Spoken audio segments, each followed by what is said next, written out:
Assalamualaikum warahmatullahi wabarakatuh. Kami dari kelompok 3 sejarah, saya Hanan Zeda Rokbani, absen 15. Saya Gervan Nikmatis Siombing, absen 13. Saya Zaki Wiradantoro, absen 39. Kami akan berwawancara seputar Orde Baru, di mana di sini kami sudah menemukan narasumber kami, yaitu Ibu Yati. Mari kita simak wawancaranya. Di sini sudah ada narasumber kita, yaitu Ibu Yati selaku guru kimia. Selamat pagi, selamat siang. Ya, jadi di sini kami ingin mewawancarai Ibu seputar pengalaman Ibu saat masa Orde Baru. Ya, seperti yang kita ketahui bahwa masa Orde Baru itu kan berlangsung selama 32 tahun ya, Bu ya. Ya. Dengan kepemimpinan Pak Soeharto ya. Ya. Ya, kalau boleh tahu Bu, usia Ibu saat pada masa Orde Baru itu berapa, Bu? Tahun berakhirnya kita mau anggap tahun berakhir tahun 98 ya. Iya. 1998 kan ya. Saya umur 28 tahun. Jadi Langsung aja ke pertanyaan pertama. Nomor 1 Bu, ini Apa? ada posisi Ibu saat kejadian itu berlangsung, bagaimana? Keadaan di sekitarnya. Keadaan sekitar. Karena saya sendiri waktu itu di Jogja, saya habis nikah baru awal-awal gitu. Saya masih ngajar di daerah, kemudian suami ada di Jakarta gitu kan, jadi belum tahu persis kan, karena waktu itu tahun 98 kan yang ramai itu ada di Jakarta. Iya. Kalau di daerah itu hanya melihat TV, melihat berita gitu. Kalau zaman dulu kan berita itu sumbernya yang di TV-TV, di radio gitu, nggak seperti sekarang di YouTube di mana aja bisa diakses, itu enggak. Jadi kita selalu pantau nih gitu. Sepertinya luar biasa itu kejadian itu, bakar-bakaran, kemudian jarah, Culikan. culik, dijarah, dibunuh, nah yang paling menyedihkan itu kalau ada etnis saudara kita yang kebetulan beretnis Tionghoa, Cina gitu ya. Nah itu dijadikan sasaran gitu. Itu yang saya sangat tidak setuju. Itu menurut saya tidak manusiawi, siapapun itu, rasnya apa, tetap itu tidak benar gitu. Terus kondisi ekonomi saat Orde Baru tuh Bu? Pada saat tahun 98-nya, pada saat bergejolak atau sebelum-sebelumnya? Atau Selama berjalan. selama ya, bukan saat itu ya. Kalau selama itu ya kan saya masih dari kecil ya sampai remaja otomatis ya. Umur 28 tahun kan berarti saya karena itu 32 otomatis saya itu betul dari mulai lahir udah Orde Baru sampai saya Orde Baru itu selesai, saya juga masih di situ gitu kan. Jadi saya merasakan ekonomi itu memang kalau secara global itu kan keamanan itu stabil ya. Kalau keamanan stabil itu otomatis itu ekonomi itu stabil gitu, nggak bergejolak, nggak seperti sekarang ini gitu kan. Namun demikian kalau secara umum kita itu stabilnya hanya stabil keamanan, tapi kalau dari segi ekonomi itu susah gitu kan. Mungkin kalau membandingin itu kan nggak bisa, kita hanya tanpa data, hanya seperti yang kayak di belakang truk enak zaman Zaman. enak zamanku toh, Nah, gitu kan. iya. Seakan orang itu mengiyakan gitu kalau dulu begini, padahal kalau kita sebagai orang yang berpendidikan, berpikir, mestinya kita harus membandingkan itu pakai data. Misal kalau saat itu gaji dibelikan emas gitu ya, dapat berapa gram gitu ya. Kalau sekarang gaji kita yang 1 bulan itu belikan emas dapat berapa gram begitu tuh, baru itu bisa dibandingkan gitu. Nah itu jauh. Berarti kalau gajian pada saat itu yang lockdown ya, dibelikan emas dapatnya berapa gram, misalnya hanya setengah gram. Nah sekarang gaji sekarang gitu kan, misalnya dapat 3 juta gitu. Nah diberikan emas kan harga sekarang misalnya 300.000 misalnya 1 gram. Nah yang itu belikan emas, bandingkan emasnya banyakkan mana, dari situ ketahuan mana yang lebih besar income-nya dari segi PNS. Nah yang namanya itu kan nanti pengaruhnya kan banyak kan, upah minimum regional ya, upah minimum setiap daerah itu kan bisa dilihat dari situ gitu kan. Nah dari situ kan kelihatan ekonomi itu seperti apa, lebih lebih enakan mana, lebih tinggi mana secara ekonomi. Kalau kalau saya sih terus terang jauh lebih enak sekarang gitu. Kalau dulu itu ibaratnya mau memenuhi kebutuhan pokok saja susah gitu ya. PNS itu ya mungkin cukup kan gitu untuk sekolah kan nggak cukup gitu ya. Kalau sekarang itu PNS saja bisa menyekolahkan semua anaknya 6 sekolah semua, apalagi sekarang sekolah itu dibiayai negara. Kalau dulu boro-boro Bayar ya, Bu. iya berbayar. Pokoknya intinya seperti itu deh, kayak, apa ya namanya, hasil atau apa namanya gaji seseorang itu dibuat untuk ya untuk makan, sisanya untuk pendidikan dan sebagainya. Kan pasti urutannya makan dulu, nggak mungkin dong pendidikan dulu, pasti makan dulu setelah pendidikan gitu kan, baru nanti ya ada rekreasi dan sebagainya kan. Kita hitung gitu. Pasti kalau zaman dulu boro-boro rekreasi, sekolah aja pasti sekolah itu ya ditunda ya, nanti mungkin juga nggak sekolah tinggi. Karena apa ya, karena nggak cukup itunya gitu kebutuhannya gitu ya. Jadi yakin secara global ekonomi lebih bagus sekarang, lebih enak sekarang dibanding dulu. Dulu itu susah banget ya. Lanjut ke pertanyaan nomor 3, Bu. Menurut Ibu, sistem politik pada masa Orde Baru bagus atau tidak? Terus kenapa? Bagus atau tidak itu satu lagi seperti tadi, kalau membandingkan tuh nggak bisa ya langsung bandingkan tanpa data gitu ya, mesti cari dulu datanya. Kalau politik memang sih kalau secara umum itu sepertinya kalau politik zaman dulu tuh adem ayem saja, jadi nggak bergejolak, jadi kayaknya orang awam merasakan itu lebih enak gitu ya, lebih damai. Kalau sekarang itu kalau ada kebebasan itu jadi seakan-akan kayak menimbulkan kacau balau bagi orang yang susah untuk berpikir, yang acak, yang kritis, yang gitu. Kayaknya sekarang itu ambil kacau, nggak tenang dan sebagainya. Padahal justru disitulah letak letak bagusnya gitu kan. Kalau dulu mengapa? Karena dibungkam, politik itu dibungkam, nggak boleh.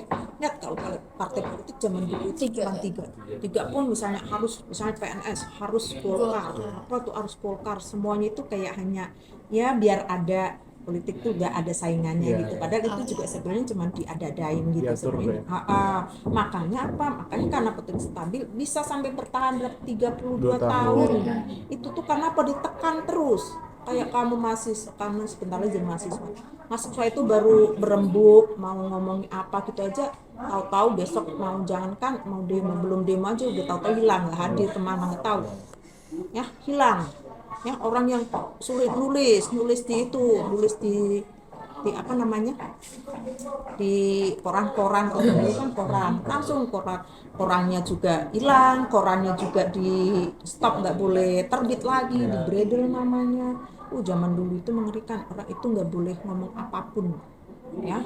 Makanya untuk apa, untuk berkuasa itu biar nggak dikutak-katik, biar aman terus orang ngomong lihatnya Ada ada ayam, padahal baru ini tekan terus gitu, yang ada bisa bertahan sampai 32 tahun. Tapi bagi orang yang kritis, yang apa itu kan kayak nggak bermanfaat, karena nggak bisa ngapain, nggak bisa bebas, nggak bisa mengungkapkan kekritisannya. Kalau kita pintar nggak bisa ngungkapin, udah kalau sekarang apapun bisa ya, apapun bisa, meski ada plus minusnya ya, kurangnya barangkali karena bebas terkadang ada orang yang tidak bertanggung jawab, sehingga kebebasannya tidak terkontrol.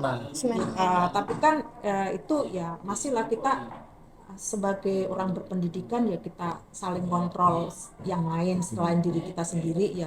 Kalau ada seperti itu jangan kita ikutin, dan kita kalau bisa ya kita nasihati atau apalah sebisa kita, seusia kita kan.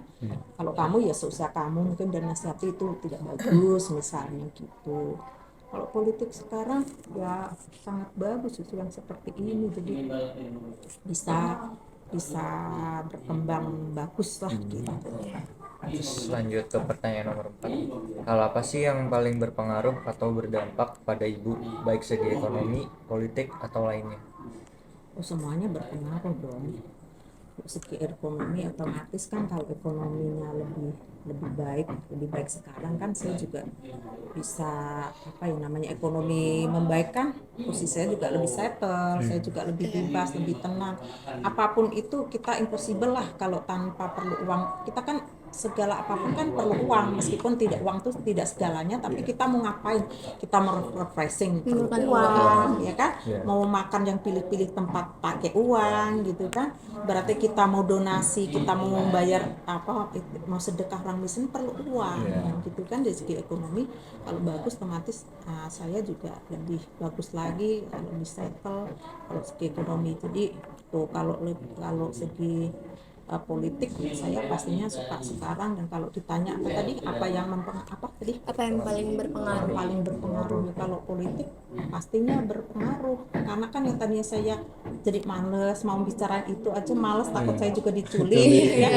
Paling tidak kalau sekarang kan bisa Lebih misalnya bebas opini ya. kalau seperti ini misalnya, oh nanti bakal ada pemilihan presiden, paling dari sekarang kan sudah lihat-lihat calon presiden kita nanti ini kan sudah lihat-lihat. Kalau dulu ngapain juga kita lihat-lihat, percuma juga kan. Iya, karena itu bakal itu juga. Kalau sekarang kan dari sekarang kita kan harus cerdas juga, jangan salah pilih, karena buat kita juga nantinya gitu kan. Dari sekarang udah pilih-pilih gitu, udah lihat-lihat, udah mengikuti politik, toh juga asal kita sesuai jalurnya itu malah bagus gitu kan. Kalau kita kritis untuk mengontrol, yang penting kritisnya ya bagus, bukan asal ini yang bisa dipertanggungjawabkan gitu kan. Terus pertanyaan yang kelima, apa sih perbedaan yang sangat signifikan menurut Ibu antara Orde Baru dan saat ini?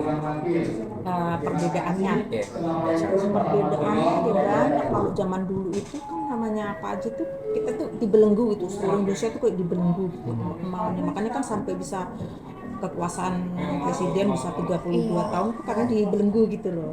Baik itu membelenggunya pakai apa ya, pakai aturan dia, pakai Melalui apapun. kebijakan-kebijakan gitu ya.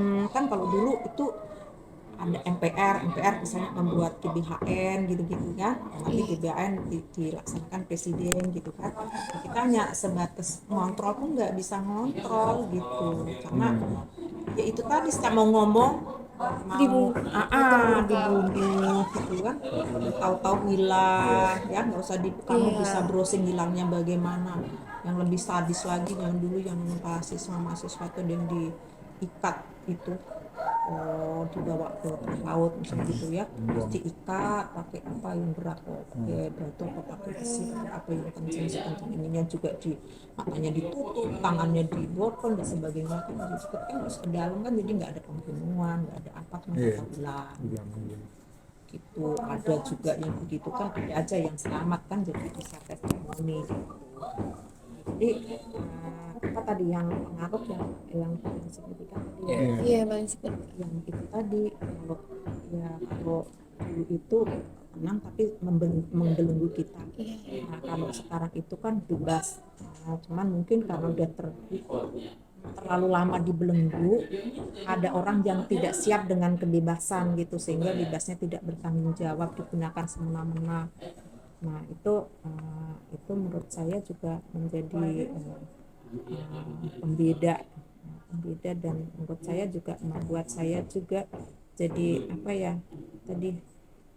beda secara signifikan ya kan. Bedanya itu tadi kan, perilaku saya juga, kalau dulu nggak berani ngontrol, saya juga berani ngontrol siapa aja namun di sosial media, asal ada yang hoax ya paling tidak saya ikutan komen kalau itu tidak benar gitu kan.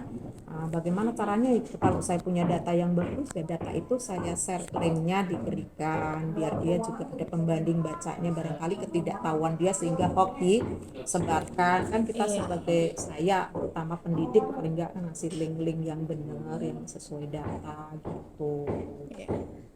Kemudian kan Orde Baru ini kan pada tahun 1998 kan diruntuhkan ya Bu ya, berakhir. Menurut Ibu, apakah Ibu setuju dengan berakhirnya Orde Baru ini?